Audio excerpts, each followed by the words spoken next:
আজকে একটা জিনিস দুঃখের সাথে আমাকে বলতে হয়, আপনারা একটি ছবি দেখেন। আমি আজকে ফেসবুকে একটা ছবি দেখেছি যে আমাদের 4-5-7 জন লোক একটি সভা ডেকেছেন। সেই সভার মধ্যে তারা এখানে মিটিং করবে নবীনগর বিএনপির নাম দিয়ে।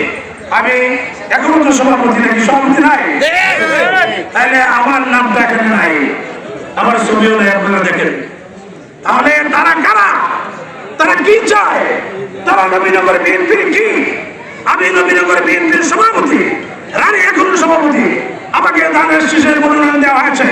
এই দলের প্রিয় নেতা জনাব তারেক রহমানের এই সিদ্ধান্তকে অবজ্ঞা করে তারা কারা আজকে এই সভা আহ্বান করেছে?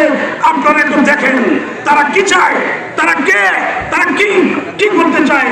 আমি আপনাদের কাছে প্রশ্ন রাখতে চাই, তারেক রহমানের সিদ্ধান্ত চূড়ান্ত চূড়ান্ত চূড়ান্ত চূড়ান্ত, তারেক রহমানের সিদ্ধান্ত তারেক রহমানের সিদ্ধান্ত